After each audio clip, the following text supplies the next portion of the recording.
Starts with a pineapple in Taiwan. Xi Jinping directing the People's Liberation Army, or PLA, to be prepared for a Taiwan contingency. Signal to Taiwan that we're willing to fight and die with them. Over 57% of Taiwanese respondents felt that the U.S. was no longer dependable, but it's the war of the mind and it's the war of the people. If Taiwan is not prepared to defend itself, America will be less likely to come to its aid. Of course, Taiwan's a split government. It's always a little harder to get things done in that environment. Include cyber attacks, disinformation, and gray zone. American commitment to Taiwan security is a commitment to defending American economic and national security interests. That information operations and deception run by the Chinese Communist Party. From those towers, they disseminate information.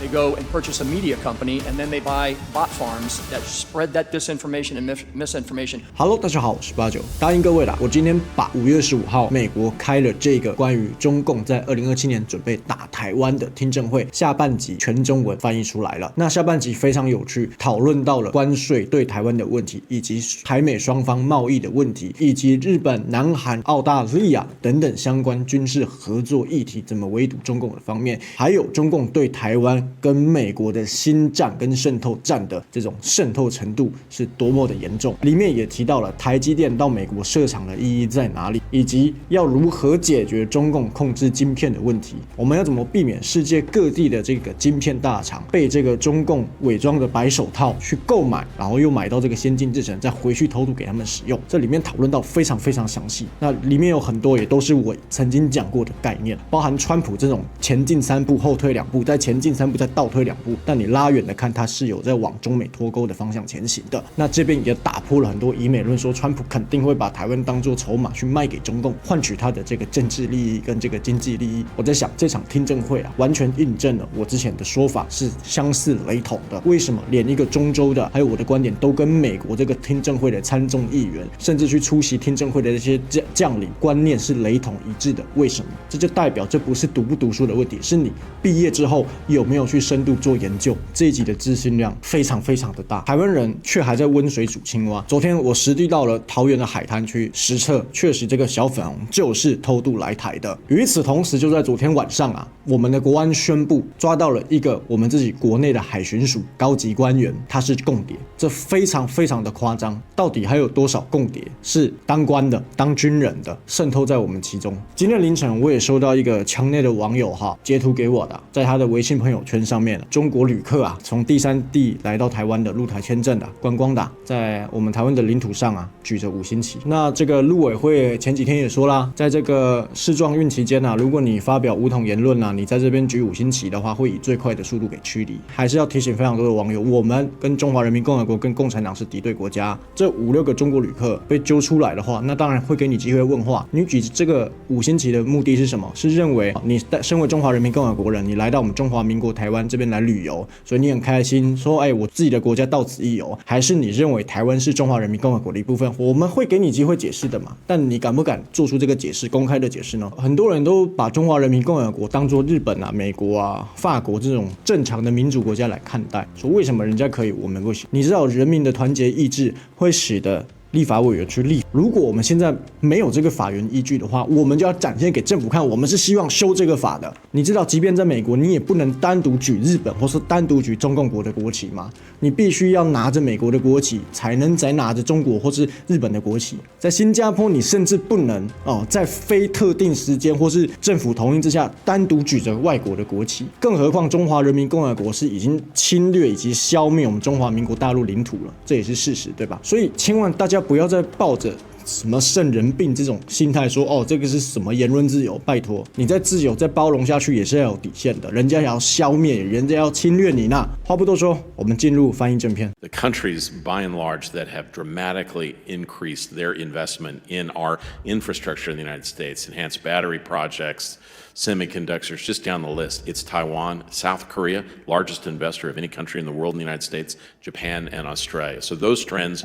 are very positive. That work is well underway. I do want to just point out something that you I think alluded to, but something that we have to take seriously in this forum. If you ask me, what is the most formidable partnership, militarily, strategically, on the planet today? It's not the United States with any of our allies. It is Russia with China.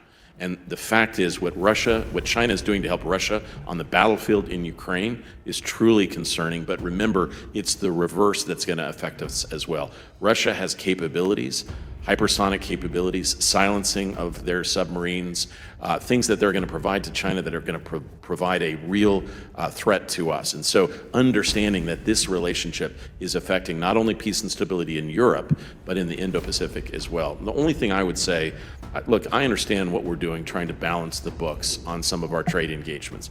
Frankly, I'm more focused on that relationship with Beijing than I am going around and hitting some of our allies really hard. I would be much more focused on seeing what we can do in partnership with them, infrastructure, technology, military.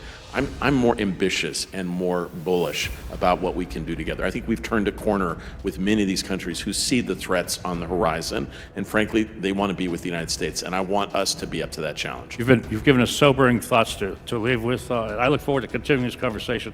I yield back. Thank you. Representative Takuda. Thank you, Mr. Chair. General Flynn, aloha. Good to see you here. So I sit on the Armed Services Committee, so I understand the need to be hawkish in this particular environment, but I have a basic question for the panel. Does China even need to invade Taiwan to achieve its reunification goals? I mean, could they just economically isolate Taiwan as the U.S. imposes and threatens it with 32% tariffs? Could they undermine Taiwan's democracy through intensive disinformation campaigns? We know that China is using generative AI to ramp up their disinformation campaign and conduct what is ultimately, I think, is, you said, General Flynn, psychological warfare that divides Taiwan's people. We also recently shut down the State Department's Foreign Information Manipulation and Interference Hub, which was key for us to coordinate with allies and expose disinformation. We've also eliminated the U.S. Agency for Global Media that was our counter-messaging arm to get at this disinformation. Could they literally force Taiwan into submission by causing Taiwan to question its, the U.S.'s commitment to its defense as a result of our actions and words in the region and in places like Ukraine? Simply without even firing a bullet, as a result of our action and inaction in this particular case, could China achieve its goal? That was in my testimony. I agree with you completely. That's what I laid out. In my mind, the most likely scenario is they're going to try this cyber-enabled economic warfare campaign, abetted and facilitated with cyber malicious activity and with military feints. And what they do is just drive the pressure up on Taiwan and try to break the societal resilience. Taiwan, the President Lai and his team feel this is the most likely scenario as well, and they have set up a task force on societal resilience to deal with it. It includes information operations, cyber, financial, communications, and energy. We've run tabletop exercises in Taiwan and with the Senate Foreign Relations Committee looking at exactly this issue. We're happy to run them with you to show you exactly what will happen in an energy-driven, cyber-enabled economic warfare campaign. You're exactly right. The threat is very real. So from a military perspective, we have to take the actual military instrument that they have built and what they do with it, and we have to counter that. So the ultimate, the goal would be to subjugate Taiwan without invading. However, we cannot discount the threat that they pose by what they do with their air, maritime, and ground forces, or cyber, space, etc. So that has to be countered in a very real way, and that's my position is forward positional advantage gives us hard power forward to deter that. Absolutely. Maybe, Dr. Campbell, if you could elaborate briefly, you mentioned the China-Russia relationship. In this area in particular, are we underestimating that particular bond and their ability to use their joint assets to really come at Taiwan and create this divide? Yeah, at the same time that Russia is deeply and actively engaged in this brutal, illegitimate campaign in Ukraine, they're also increasing their operational dynamics with China in the Western Pacific, operating around Japan, in the Taiwan Strait. You've seen statements from Russia indicating that they would be prepared to potentially participate with China in actions there. Look, I agree, ultimately, we've got to step up our deterrent capability, but I would also say the real challenge that we face, if we have a faltering of our will, if we have statements that somehow, gee, we're not as interested in this, or gee, let's figure out how to get along with Xi Jinping. Ultimately, what that will lead to are questions in Taiwan about the United States, about our role and our commitment. And that's what China wants. That's what China wants, is not to cut a deal with us, but to have us signal somehow that we're waning in our commitment, and they will then use that to go to Taiwan and say, see, your backer has lost its will. That is why the work of this committee is so important. Well, you set me up for my next quick question, because I know I'm running short on time. I mean, clearly we know this. The CCP is the single greatest threat to global peace and security. We all agree on that. But across the world, we also know right now our allies and our partners are increasingly worried about us. A poll this spring in Japan showed that 48% of Japanese respondents believe that the international community cannot rely on the U.S. A shocking 77% doubted that they would come to Japan's defense and an emergency. In Taiwan, a poll showed similar trends. Over 57% of Taiwanese respondents felt that the U.S. was no longer dependable, and a Brookings poll showed similar declines in perception and trustworthiness, dependability, and favorability in South Korea towards the United States just in the last few months. Given this lack of trust, given the talk we had about the willingness to fight that Representative Moulton talked about in our allies and partners and in Taiwan, does this concern you that these perceptions are there in the first, second, and third island chain? Well, what I would say is on the military side, that's not what I've seen.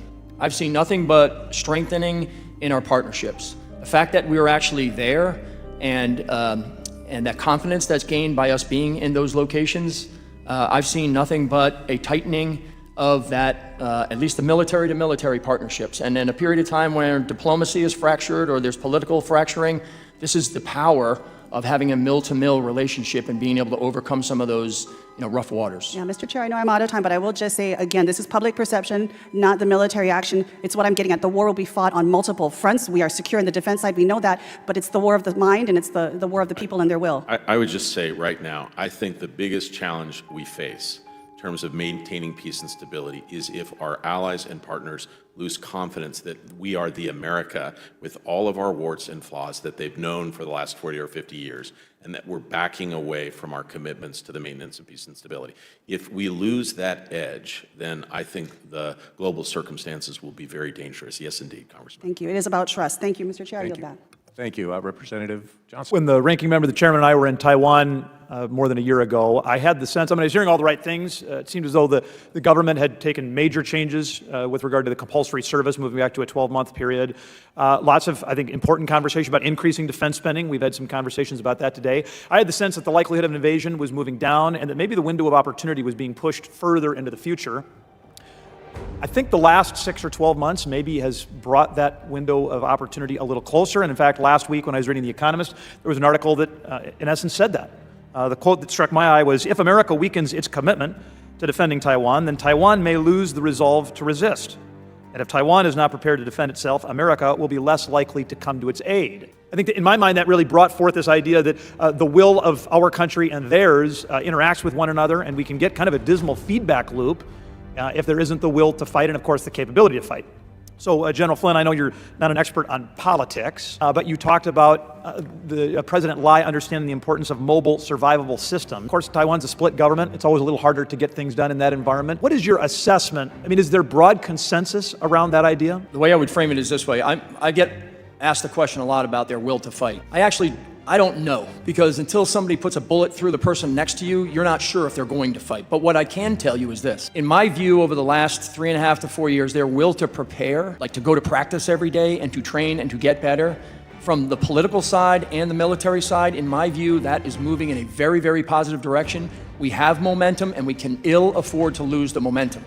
And therefore, being able to give them a system, like a HIMARS that I mentioned, that's interoperable with our systems, and we have a much easier way of being able to network these forces together so that they can do the things that they must do, enabled by the United States. But is everybody on board with that? I mean, I know in years past there was a sense that maybe the military and the government was more interested in exquisite systems, right? Really expensive, shiny platforms.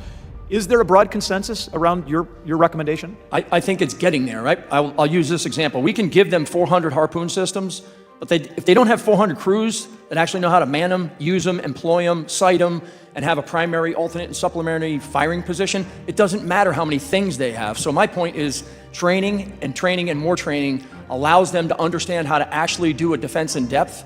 And this is where our value as a training body is so important.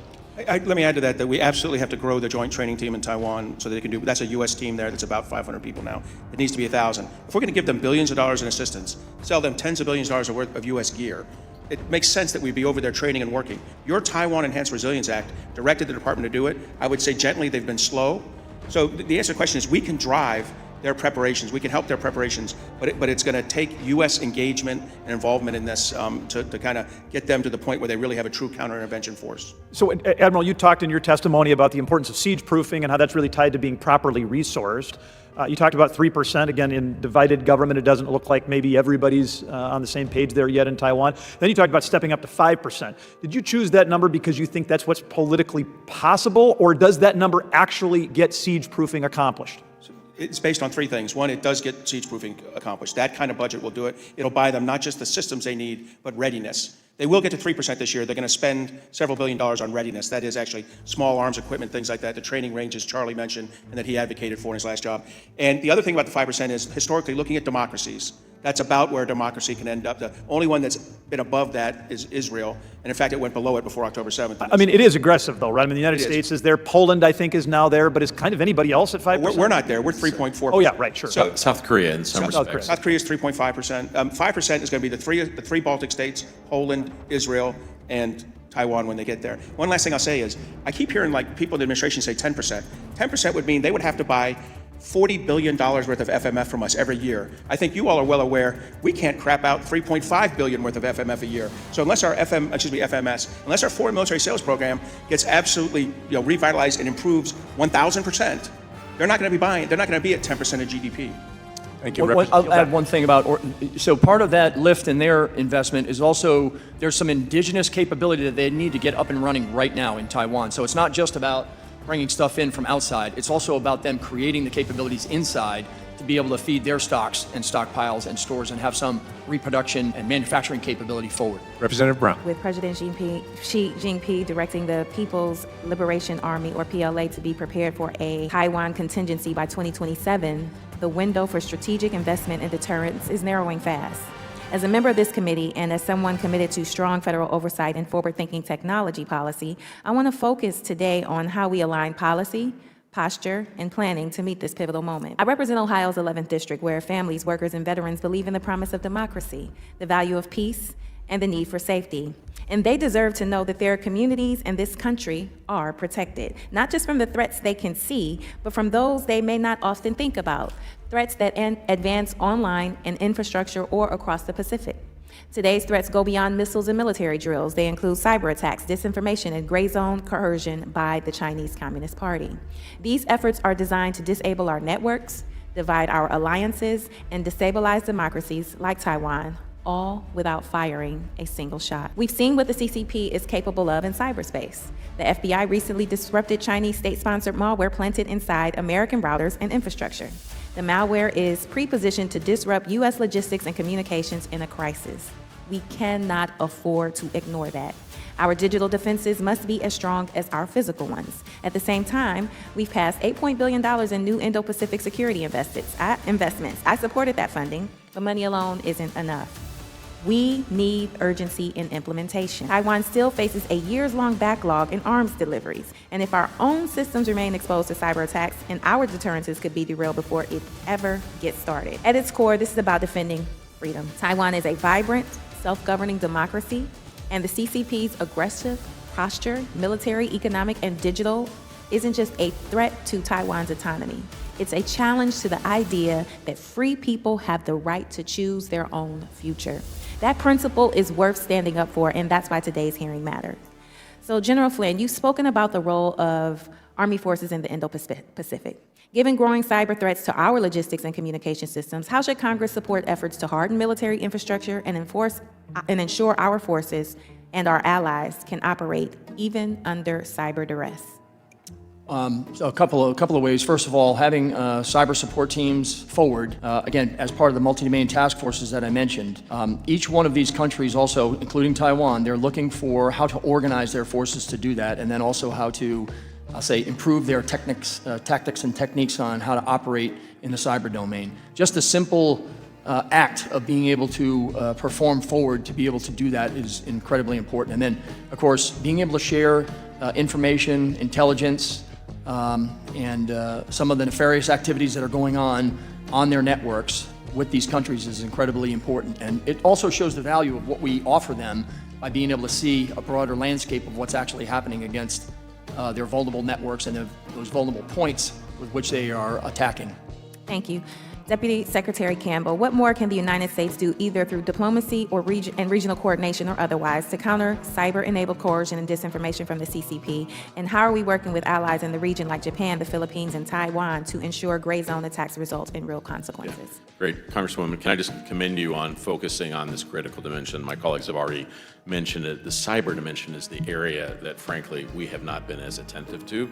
I think we've doubled down with the support of this committee and others on working on our own defenses. The challenge is that, as you point out, some of the areas where we are most vulnerable requires a partnership between, frankly, the U.S. government and private entities.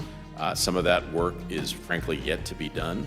It is also the case that some of our closest allies face similar cyber challenges from the PRC and other actors. We've increased our ability to work with those countries. I think we've been able to address some of the challenges, rebuild systems with greater resilience in them. But at the same time, I would just have to say that this is a work that is barely in progress, that needs much more effort over time, and you're absolutely correct. We can take all of the steps that we're discussing here, but a few flips of a few switches in a couple of places in Beijing can basically disable some of the things, the critical infrastructure in the United States, which is frankly essential to our ability to respond. And Mr. Chairman, I have a question for the Admiral that I'd like to submit for the record, and thank you for the extension. My time has expired. Thank you. Thank you. Thank you. Representative Jimenez. Thank you, Mr. Chairman, and it's been a really interesting hearing. I don't really care to fight China's war or fight them in their own neighborhood. And please correct me if I'm wrong, but would you say that China's weaknesses are food, energy, and exports? Anybody want to debate that? You think they are capable of producing all the food they need? No, they're not. Are they capable of producing all the energy that they need? No. And the export, they have a totally dependent economy based on exports because their capacity to produce far exceeds their capacity to consume. Is that correct? I would agree. Would it behoove us to take the fight further out? In other words, if they want, you talk about blockading Taiwan, what do we blockade them? But not right next to them, but blockade them way out. All right, so you can't get their food supply, they can't get their energy supply. And what if we develop partnerships, mainly with Europe, and say, if you indeed attack Taiwan, then we'll put an embargo on your exports and wreck their economy. Would that be a deterrent? Yeah, I think it would be. I think we've been looking at what kind of economic security authorities we should pass ahead of time. In other words, I think it's incumbent on Congress to say to the President, if these things happen, this is what we expect. These are triggered. If you do that, that's that strong deterrent effect that says to China, if you attack, you will feel this economic pain. And I do believe that we could use legislation to then pull in our allies and partners to agree to that and create the kind of deterrent effect that gets at exactly what you want, which is pre-boom. Yeah, if you don't mind, that's why I think these relationships that I'm talking about, like we're talking a lot about Taiwan. I mean, maybe because the hockey playoffs are going on. Like Taiwan's like the puck, but there's a whole game going on around, and the movement elsewhere in South Asia. The work we're doing with India, Thailand, Vietnam, the work that we're doing with ASEAN countries, the work that we're doing out in Oceania, the work that we're doing in Northeast Asia. All of these areas are having massive pressure put on them by China, and so our partnerships.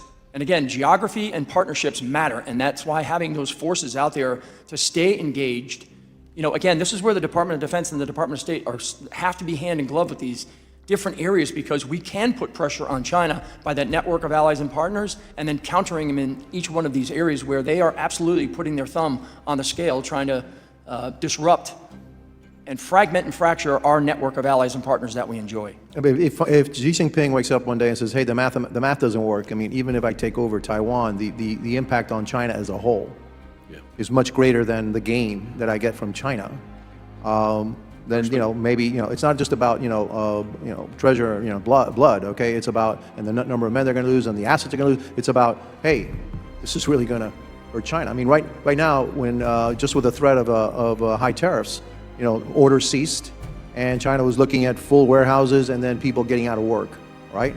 So the pain inside of China is going to be much worse. Hey, all right, I got Taiwan. What's the gain to that? Versus what's going to be the pain inside China if the world stands up and says, no, we won't tolerate that. Yes. Could I just give you one other way to think about this, Congressman? I appreciate the approach.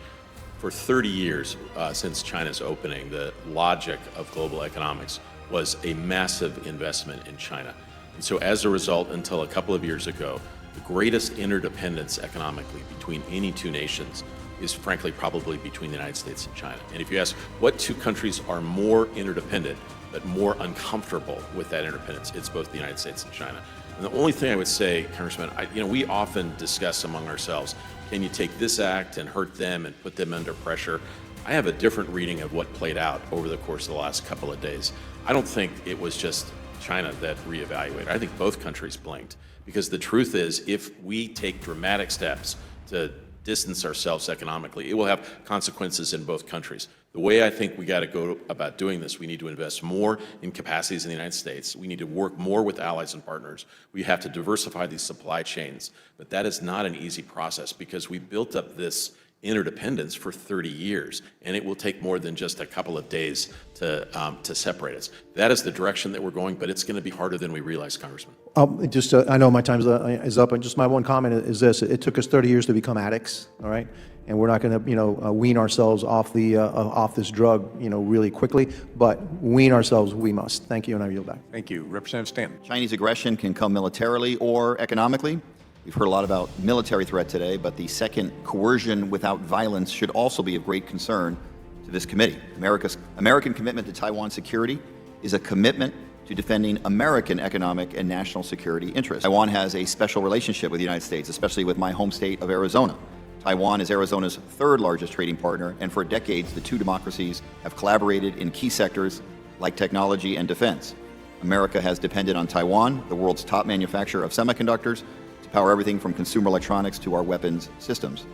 Now, Americans' over-reliance on Taiwanese chips has long been a bipartisan concern, one this Congress has sought to address, especially through our bipartisan Chips and Science Act, which encouraged chip makers like the Taiwanese Semiconductor Manufacturing Company to build more in the U.S., more specifically in Phoenix, Arizona. TSMC's investment in Arizona, $165 billion under construction and announced in total, is the single largest direct foreign investment in American history.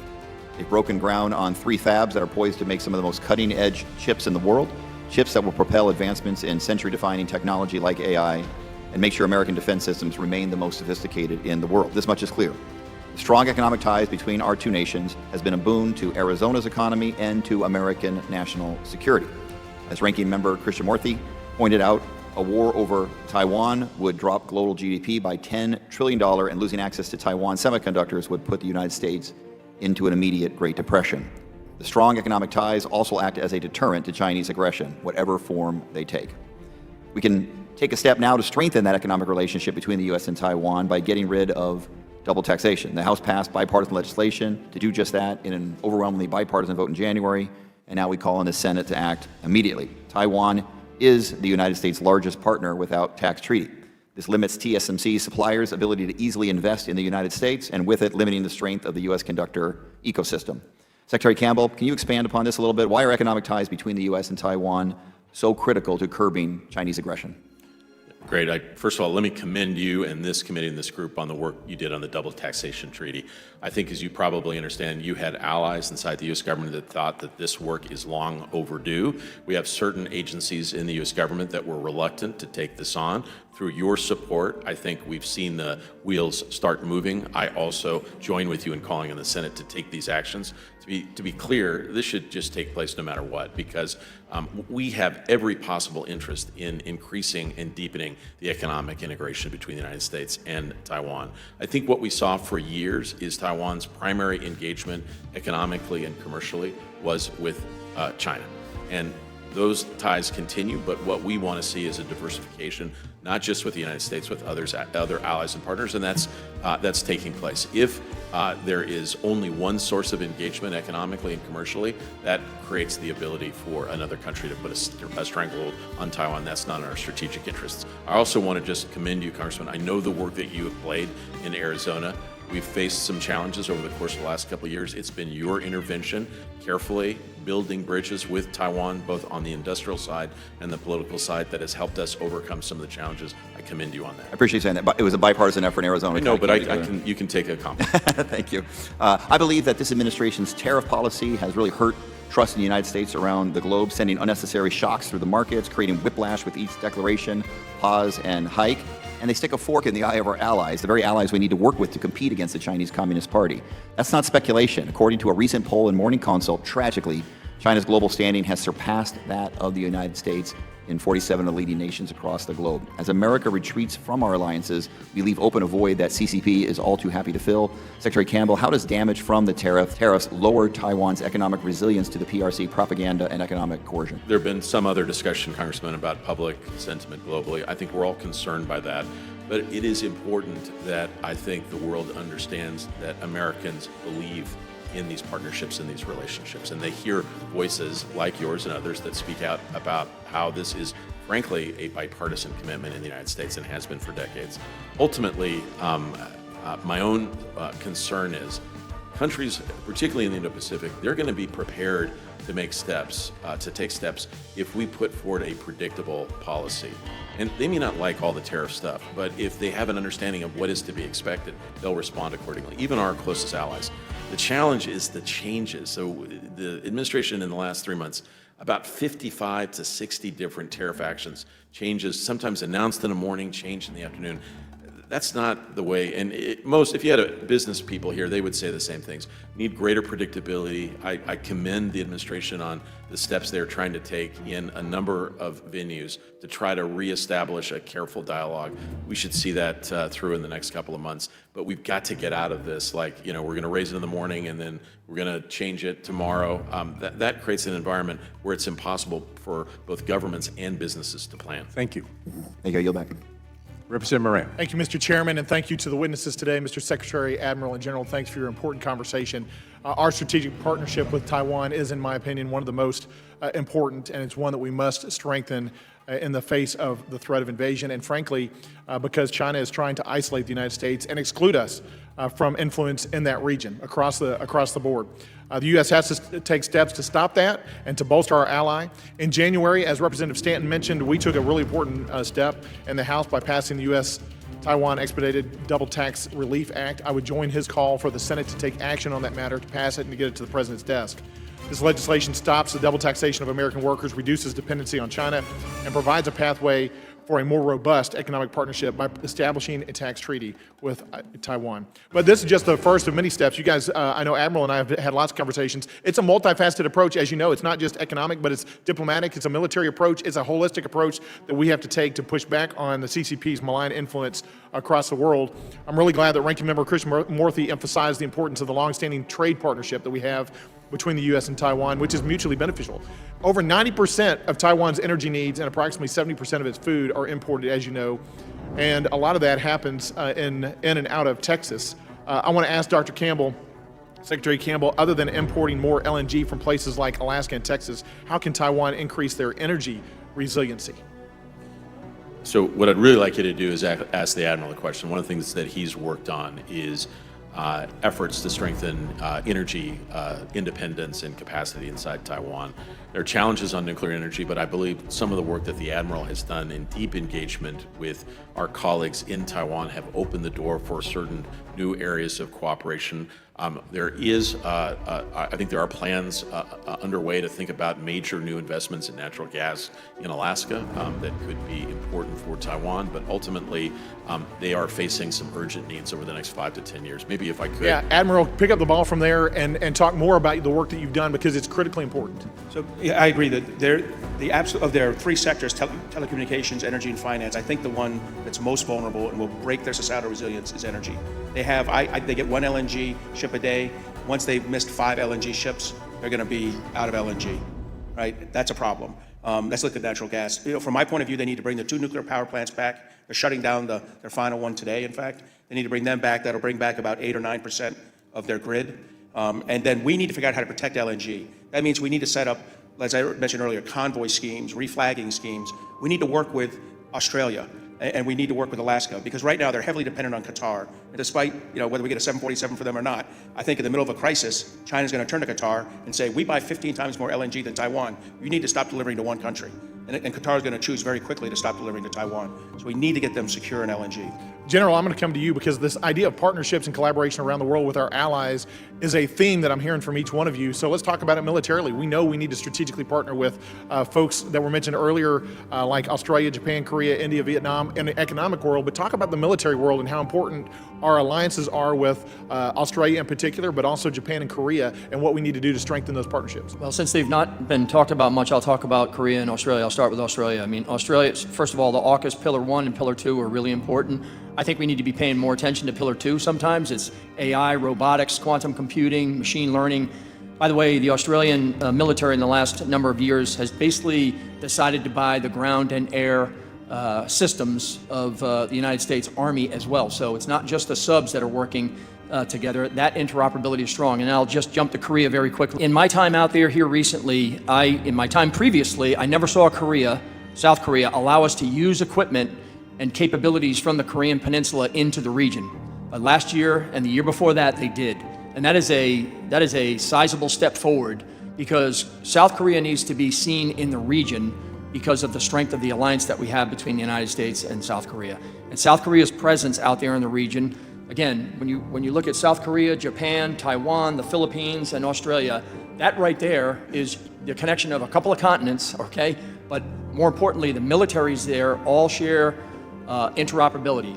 And those interoperabilities are both human, technical, and procedural. So the value of that as a counterweight to what the Chinese are doing, in my view, that slows this trajectory down that they're on of their, sort of irresponsible, insidious, and incremental path that they've been following for the last number of years. So it's incredibly important. And I think Secretary Campbell has one more comment to make, and I'll let you have the last word, but I will say I love what you guys are saying today because it's not just a check the box on any one specific action that will do everything we need. It's not just an economic act or it's a military act or diplomatic, but it's continuous, multifaceted, multi-regional approach across the board to box China in and to keep ourselves from being boxed in. Secretary Campbell, I'm going to give you the last word. I was just going to say, what the General described is, I think, a process underway in each of the countries. But what he underscored what happened in the last couple of years in Korea, allowing U.S. forces to be used in regional contingencies or training, extraordinarily important. So I am more bullish about what's possible if we continue to build. I do want to just make one last point.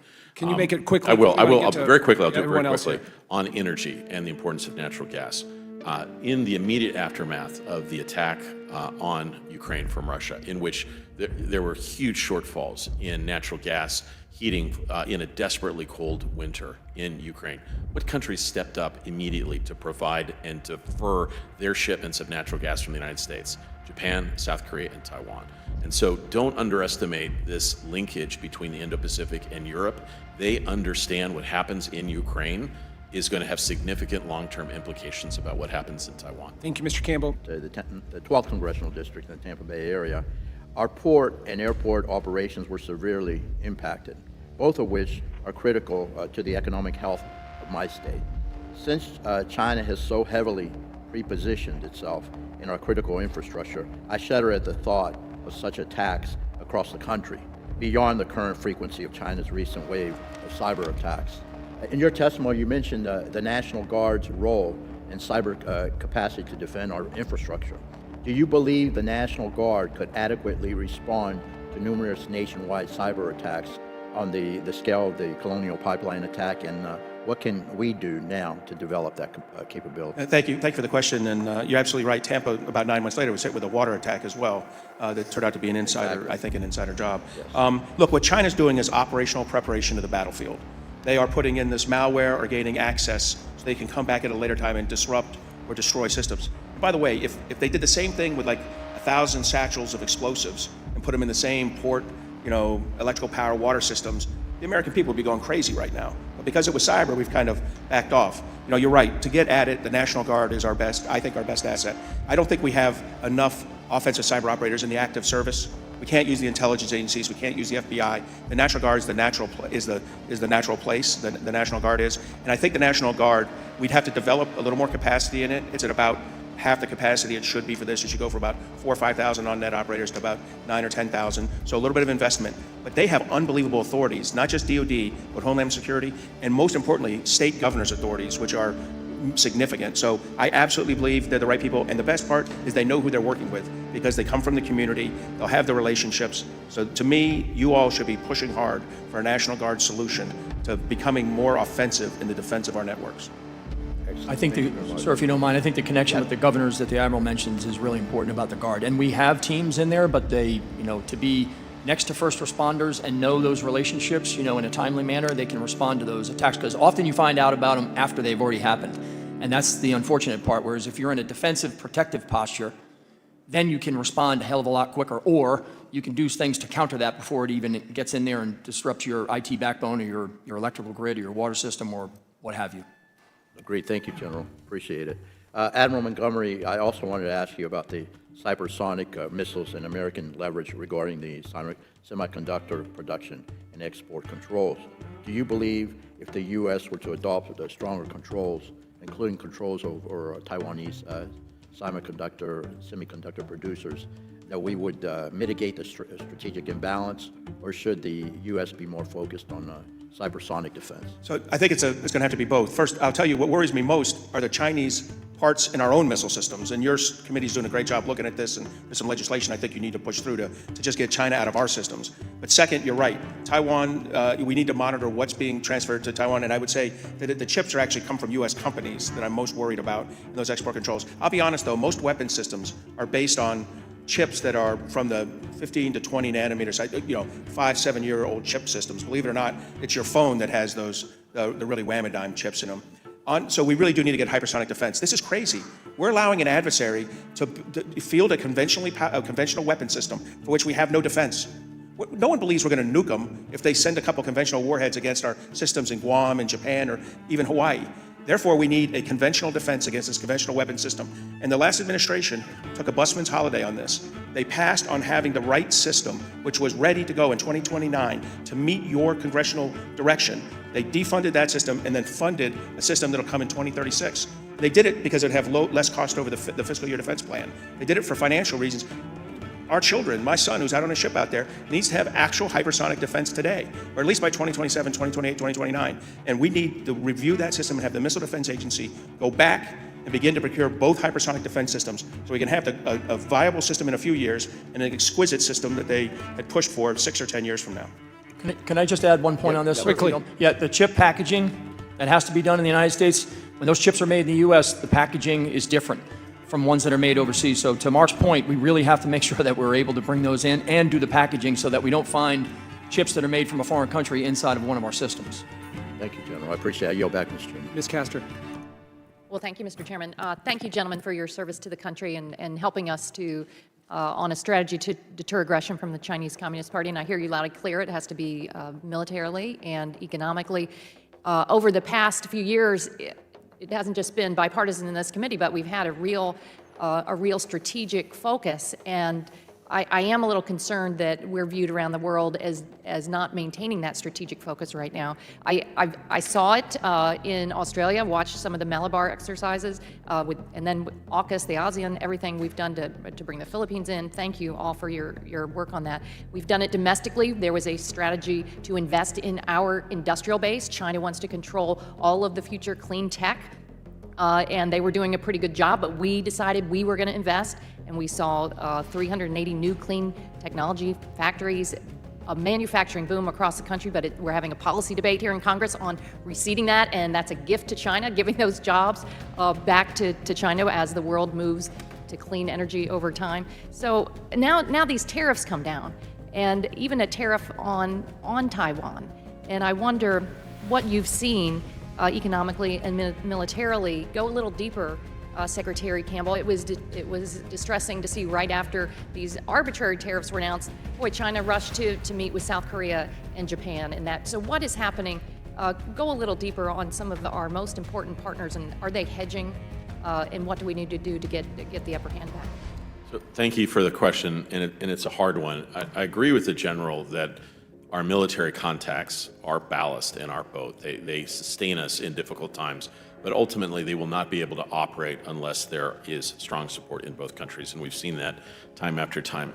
I would say right now, you're absolutely correct that China is determined to try to pick off countries that are wavering or alienated or worried. They're having their best luck probably in Southeast Asia, which is their own backyard, and in places in the global south. Most of our allies desperately want to have a close relationship with the United States for a variety of reasons. It's a little bit like, you know, a little older for me, you probably didn't even know this movie. There's a great scene in An Officer and a Gentleman in which Lou Gossett Jr.'s got the hose and Richard Gere, he's trying to get him to quit, and he says, I got nowhere else to go. Many of these countries recognize that their best and frankly only strong partner in the maintenance of peace and stability and sort of a steady, stable world is that partnership with the United States. They are disoriented right now about what's taking place, but they're trying to do everything possible to maintain a good relationship with the United States, try to, you know, kind of fend off the most dangerous steps economically that would hurt them, try to figure out a way forward. I commend them on that. The truth is, we just don't know how hard it's going to be for them in the next couple of months. And militarily, General, do you point us to any areas that you recommend that we need to focus on? Have you seen a change in behavior among some of our partners and allies that we need to be aware of and focus on? Well, I would say that South Asia is an area that we need to pay more attention to from, I would say, from the India-Pac border all the way to Vietnam. I mean, I think the challenges in there are extraordinary. I think what China has done along the line of actual control in at least the last 5 years that I've been watching it, by putting rail and road and surface-to-air missile sites and heliports, and then the damming that they do along the Mekong Delta to choke water to these countries. The smaller ones are challenged in there. You can see the situation in Myanmar, you can see the situation in Bangladesh and Nepal and Bhutan, Laos, Cambodia. So, you know, that soft land underbelly of China gives them access to the Ottoman Sea, it gives them access out into the Indian Ocean. They need those access points as a means to diversify the challenge that they have with the Malacca Strait and the South China Sea. And so, I mean, I think the countries there are incredibly important. We need to pay attention to it. I think there's things that have gone on in Southeast Asia, mostly ASEAN, that have gone quite well. But, you know, it's every day, man. You have to be out there every day. This persistent partnership is what really brings the leadership of the United States to bear. And the security partner of choice has always been the United States, and we can never cede that. The challenge in the region is the economic partner of necessity sometimes, because it's in the neighborhood, is China. And so the countries out there are trying to balance all of this, and that's why it's so important that we're present. I want to thank the witnesses for being here today, for your valuable testimony on this important topic. I also serve on our House Intelligence Committee and are heavily focused on this issue. Title of today's hearing, Deterrence Amid Rising Tensions, Preventing CCP Aggression on Taiwan. When I explain to my constituents back home the issue of Taiwan, I think back over the last 25 years with China, and there's a narrative there that goes like this.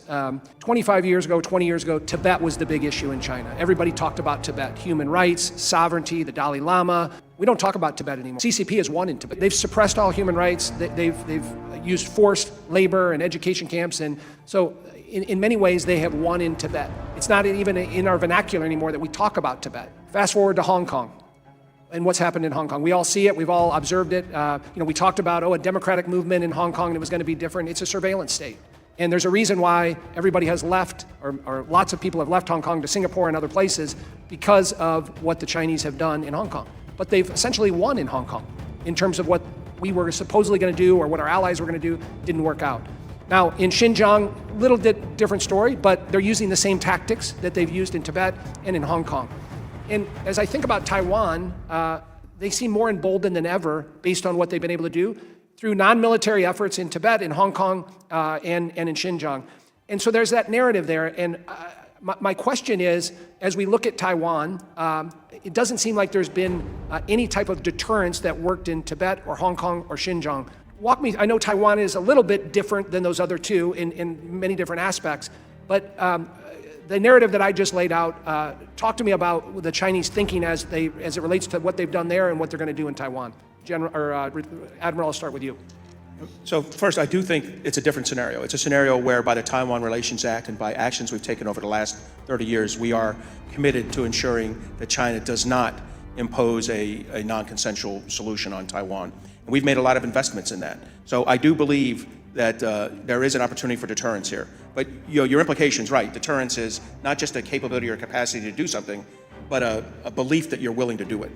So I think what's really critical for us is a lot of the recommendations all three of us have pushed out here are about either building capacity to do something and prevent a Chinese coercive action, and then a credible belief that you're going to do it. And it's been brought up here, our withdrawal from Afghanistan, our how we've supported Ukraine. Both those factors kind of make allies nervous about our commitment. They should make Taiwan nervous. So our job, Congress's job, is to be out there aggressively pushing legislation that makes the proper investments, both in weapon systems, munitions, but also diplomatically and economically, to signal to Taiwan that we're willing to fight and die with them. That's a tough signal. But it's one I believe in. I think it's one General Flynn believes in, and we spent our careers pushing. So I do believe we can do this deterrence, sir. General Flynn. What I would say is there's been some stops and starts, even though the Taiwan Relations Act, created that. But I'll just tell you, from a military perspective, when I looked at and sized up their forces a couple of years ago, it was apparent to me that it was two-pronged problem. There was a part Taiwan problem, there was a part U.S. problem.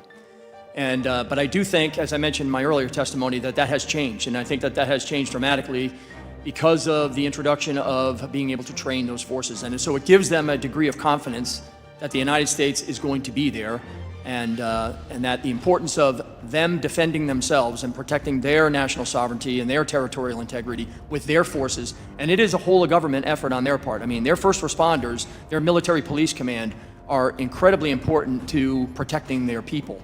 And so I just think that, in answer to your question, I think this momentum that we have right now has to be sustained. Otherwise, it will create doubt in the minds of the Taiwanese, and I don't think that's what we need there. And by the way, that will also go to the other countries in the region. If there's doubt there, there'll be doubt elsewhere, and I don't think that we can afford that as a country. We certainly can't afford it in the region. America to me is the greatest country on earth, and there's no challenge that American ingenuity cannot overcome. But when it comes to the strategic competition with China, America is in a far more fragile position than most Americans realize, and China is a far more formidable rival than most realize. And so there's a sense in which we've been lulled by our superpower status into a false sense of security. And I want to ask about a few areas, starting with critical minerals. Dr. Campbell, do you agree that critical minerals and rare earths are central to the defense and decarbonization of the United States? Yes. Which country controls almost all of the world's rare earth mining? China. And as you understand, I know it's not just the... Well, you're anticipating my next question. Sorry. Which country controls almost all of the critical mineral processing and refining? China. Do you think the United States is in a position to deter a foreign adversary who has a chokehold on the core components of our military defense? Makes it that much more challenging at this moment. Let's speak about the future of war. Do you agree that the future of warfare is autonomous? I believe that will be an important element, yes. Which country is leading when it comes to drones? China is formidable. The United States also has capabilities as well. But who can manufacture at scale? China. And scale matters in a war. It does. Which country is leading when it comes to robotics? China, again, has formidable advantages. The U.S. has spent trillions of dollars on large legacy systems. Can you imagine a world where those large legacy systems are easily shot down by a swarm of autonomous systems? Yes. Let's go to shipbuilding. During World War II, the United States emerged as the arsenal of democracy, building a total 270,000 vessels, including 2,700 Liberty ships in just 4 years. Which country is leading at the moment when it comes to shipbuilding? China dwarfs us both in commercial and military shipbuilding. And the former Secretary of the Navy would agree with you. He said that one Chinese shipyard has more capacity than all of our ships combined. China's shipbuilding capacity is over 23 million deadweight tons. The United States, less than 100,000 deadweight tons. The difference is a multiple of 230. Do you think the United States is in a position to deter a country that has 230 times more shipbuilding capacity than we do? I think over the long term that becomes more challenging, yes. Energy, the future of energy. Solar is emerging as the dominant driver of new energy generation. Who is the leader in solar? China. And China not only has an advantage in a single stage of production, it dominates the whole supply chain for solar energy. Is that correct? That's correct. I'm not really sure what my role here is, just to say yes. No. Okay. All right. But that's, I think, the point that you're making. But I'm going to summarize, and then I'm going to ask each of you to... All right. So, because I think it's important. The depth of America's vulnerability is poorly understood, even here in Congress, I feel. But China controls the critical minerals core to America's defense and decarbonization. It has 230 times more shipbuilding capacity than we do. It is so far dominating the autonomous future of warfare, and it is so far dominating the future of energy. We can give a much longer answer now. Is it fair to say, and I will ask this question of each of you, is it fair to say that we are catastrophically unprepared for strategic competition with China? So I think the point that you made in any comparison between the United States and China has substantial advantages in a number of areas. You didn't talk as much about technology, which I think is the key area that we have to worry about. You also touched a little bit on manufacturing. We're slightly ahead in AI. Well, I would just simply say, if you look at the critical technologies, AI, 5G, synthetic biology, and robotics, and look at where they came from 10 or 15 years ago and where we are today, I think even if we have a couple of months lead in a few areas, you got to be concerned. And so I think the general picture that you're painting is accurate. What we often hear right now are folks that point to a couple of weaknesses in China's overall approach: aging economy, indebtedness. The truth is China has substantial capacities that we're going to have to deal with, and ultimately they do have significant advantages in a number of areas that are going to be critical. So I'm completely aligned with you. Although speaking of indebtedness, we, the United States, are presently spending more on debt service than we are on our national defense. I don't know if you have any further thoughts. I'll make a couple comments. I mentioned earlier steel, aluminum, battery magnets, microchips, and rare earth elements. These are things that we are way behind on, and the processing and manufacturing has left the United States, so we have to get it back so we can be able to protect the very things that we have to protect in order to build the things that you're alluding to: ships, satellites, airplanes, ground sensors, you name it. One other point not mentioned here today, though, but I'd like to make a comment, is that, so in order to diversify our supply chains, we also have to prevent tech piracy. And we have over 300,000 Chinese students that are doing PhD research, and they're in our graduate programs. And if even 10% or 5% of those were stealing, because the research they're doing is being sent back to China, puts us at a huge disadvantage in trying to regain some of that space. And so I think it's not just the industrial strength of the organic industrial base with raw materials and rare earth elements, it's also preventing the tech piracy that's going on widely across our country. And that has to be addressed at the same time that we are talking about industrial strength. Let me add one quick thing. I do agree. Our greatest strength to counter everything you said is our academia, is our research. I would not ban any one country's students from being here, but I would put strict procedural controls to make sure we don't lose intellectual property. But we need everyone, as we've had, to come in, share their ideas, think with us. Our entrepreneurship is our biggest strength alongside that academia, and I think we should fully exploit that. And any foreigner that wants to come in here, get their PhD here, and make money here for the United States tax base, I'm all for. We just need that strict control. And yet we're defunding academia at the moment. Yeah, can I just say that ultimately our greatest... Thank you very much. The gentleman's time has expired. Thank you, Mr. Torres. Very good line of question. With that, I now recognize myself for 5 minutes. Gentlemen, thank you for being here, your decades of service. I'll begin with a story. It starts with a pineapple in Taiwan. 90% of Taiwan's pineapples go to mainland China. When mainland China decided they wanted to change prefecture races in local elections, they sent out a massive dictate that they would be embargoing local farmers in Taiwan. I'm from a farm state in Iowa. That makes a real impact. As a result, the Chinese effectively turned multiple prefectures across Taiwan against their own government in Taipei by electing communist-leaning local leaders. Admiral Montgomery, you're a senior director at the Center for Cyber and Technology. You've spoken about CCP propaganda, false flag operations in the digital domain. This is an opportunity for the CCP to change leadership in Taiwan, like the Taiwanese pineapple, without a shot being fired. Do you believe the CCP is capable of setting off a false flag invasion in Taiwan itself? I do, sir. I do think that, I don't know that they could overthrow the government with it, but I do believe that information operations and deception run by the Chinese Communist Party will absolutely weaken Taiwan's societal resilience. When you combine it with the other tools, cyber attacks, economic pressures, energy pressures, cutting off communications with magical anchor drops on cables. When you combine that all together, it's that cohesive, comprehensive attack that breaks societal resilience. So I think it'll take more than just the one thing, but everything contributes to a weakened Taiwan. That's just in Taiwan. Let's talk about the rest of the world. The Chinese have a dedicated campaign plan in the information warfare space to influence other allies, not just in the Indo-PACOM area, but the entire region, or the entire world. Oh, they do, yes. And they're running it aggressively. If you want to read Chinese language products in the United States, 92 to 95% come from the Chinese Communist Party. This is a real problem for us. We need to absolutely push back. I do feel like we need some of our tools back, like Radio Free Asia and others, to push back in, to get the truth out, the truth about American exceptionalism, the truth about what we're pushing forward, the truth about our allies and partners in Japan, Korea, and Taiwan. So you're absolutely right, sir. We are competing with a monolith in China, and we're going to need every tool possible. Could I tell you a story? Flynn? Yeah. This is happening not just in the United States, it's happening in other countries. Land is purchased near critical infrastructure. On that land, there's a Chinese company where the majority shareholders own a telecommunications company. On that land, they put towers. From those towers, they disseminate information, they go and purchase a media company, and then they buy bot farms that spread that disinformation and misinformation throughout all these countries.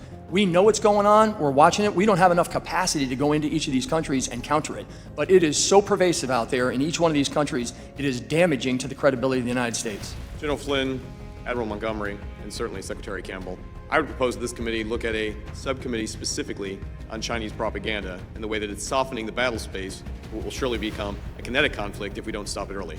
Very briefly, General Flynn, I want to talk to you about the need for large quantities of low-cost strike vehicles if it does become a kinetic conflict in Taiwan? Specifically, is there value in diversifying the types of missile capabilities on hand during an invasion to repel China's attack? Absolutely. I mean, again, the mid-range capability that we have, the PRISM systems that are coming on board, I'm aware of another missile that is, aside from the PRISM, that's lighter weight, longer distance, greater lethality. And again, we have the HIMARS system. I mean, in the reorganization of what the Army's going through right now, I would have 97 HIMARS launchers just in the U.S. Army Pacific. Add that to containers that are out there for deception, and you can create a mosaic of a challenge that the Chinese did not calculate into when they built their A2AD arsenal. Add to that Type 12s and Type 88s that the Japanese have. Add to that BrahMos, which is what the Philippines have. I mean, you can create this ring of fire there that prevents them from even deciding to load up these Ro-Ros and start going across the strait. By the way, you know, the most high-risk, highly complex operation